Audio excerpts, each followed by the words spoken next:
Hi, I'm Paul Guppy. I'm Vice President for the Washington Policy Center, and this is our weekly update on what's going on in Olympia with the legislative session. And actually, this one is a wrap up because the legislative session ended on time on April 23rd, Sunday, and the legislature passed a 2-year budget for 2023-25. That was their main job. They completed that successfully with a budget that the general operating budget went from about 64 billion last time up to 70 billion. So that's about an 8% or so increase in spending.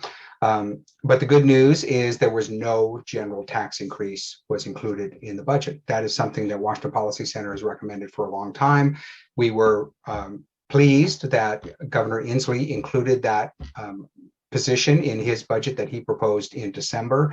And then when the legislature actually got down to writing the budget, they preserved that. So we have a major 2-year budget coming out to go through July of 2025, and it includes no major tax increase in it for the first time in living memory. So we're pleased about that.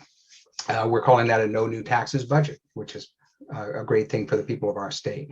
The other thing I thought I'd mention since we're doing legislative wrap up is a quick overview of the activity of Washington Policy Center during the session. It started on January 9th. And during that time, our policy experts testified before public hearings 36 times. We published 17 of our legislative memo analysis of bills. We were cited in the news 642 times. We posted 166 blogs on social media and distributed those to legislative staff and members and media in Olympia. And we did 16 of our live on-the-go events on Facebook. So we're glad to stay on top of everything, but we do realize that motion is not the same as progress. So we like to report what actual results are. The first one is that no new taxes budget that I mentioned. A couple other positive items that came out of the legislative session is they passed a bill, SB 5499, which we have been pushing very hard since the beginning of the session, for Washington State to join what's called the Nurse Licensing Compact with 37 other states. What that is a deregulatory agreement that says if a person has qualified to work as a nurse in another state, they can come and work in Washington State. The Hospital Association says that they have a shortage of 6,100 nursing positions that need to be filled, and this bill will help bring qualified people to the state to take those jobs. The governor signed that bill on April 20th, so that was a positive thing. Another thing that we think is good is that early in the session, a new wireless device tax was introduced. $2 on the sale of every wireless device sold in the state, not just cell phones, literally everything, kitchen appliances, e-bikes, everything. That bill died. And what that does is it saves consumers in our state $37 million over the next 2 years. If we're heading into economic hard times, that's going to be a help for us. Another positive bill was HB 1009 on occupational licensing. And what this did was similar to the nursing issue, cut regulations for licensing across the board for military spouses. So a military family moves or is assigned to Washington State. The spouse has a professional license that was earned in another state. That will now be accepted in Washington State, and it'll make it easier for that person to get a job. Another item was no mileage tax. We have covered this before. HB 1832 proposed a 2.5 cents a mile mileage tax pilot. We're always suspicious of getting these things started, which would have been applied to all drivers by 2030. The mileage tax idea will be debated. It will be brought back in the next session, but for the moment, that is a new tax that's not being imposed. Having said that, the legislature did pass a $13 billion transportation budget, and that will be helpful in funding projects across the state, the North-South Freeway in Spokane, interchanges, improving roads, and generally improving mobility for everyone. And we saw that as being very positive. Again, no big general tax increase in transportation, yet $13 billion in spending to help communities all across the state. And the last item I'll touch on is affordable housing. This was a major debate going into the session. There were debates back and forth about single family housing, changing zoning.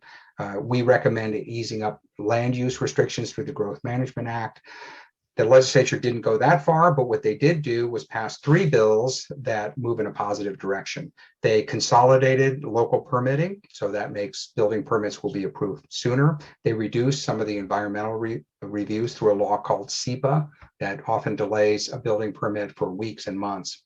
that always adds cost to the new housing. And lastly, they exempted apartment buildings with 12 or fewer units from a regulation called large building rules. Again, these are kind of, boring and technical, but if you're a company that is trying to provide more affordable housing to the marketplace, each of these steps reduces the cost of the final product. Anything that speeds up the approval of new housing, that lowers costs, gets built into the final sale price, and we think that helps everybody in our state.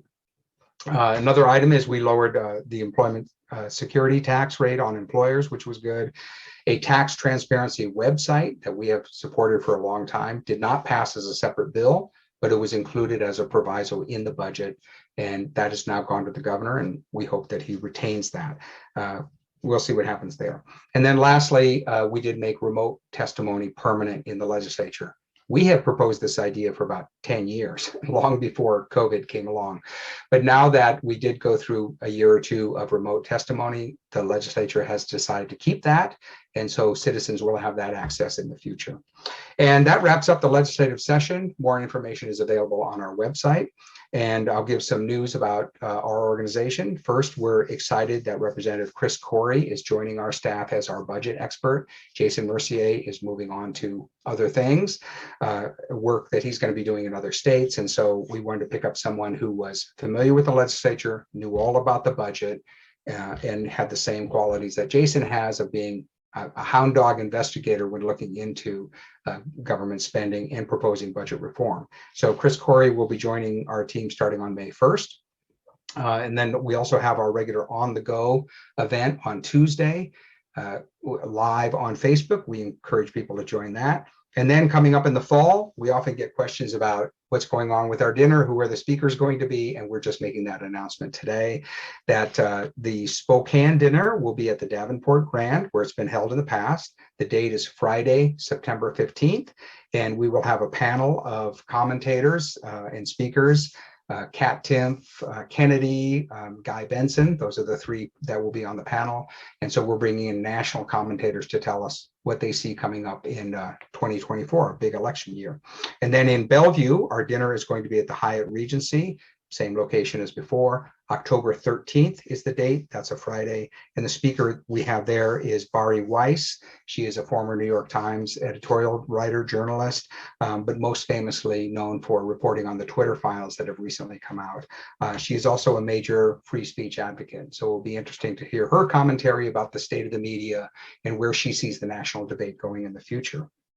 And with that, we are going to end our series of doing weekly legislative updates because the session has ended, but we will continue providing videos every Saturday going forward. I will be doing an update about every month or so, but we'll also be including other video content that we create, and we'll be putting that together in a short presentation that we'll be sending out every Saturday morning, as we usually do. So with that, we want to thank all of our supporters and members across the state.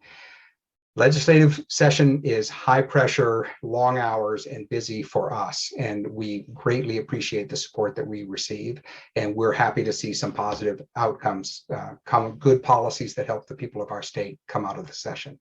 And with that, I'll sign off. Thank you.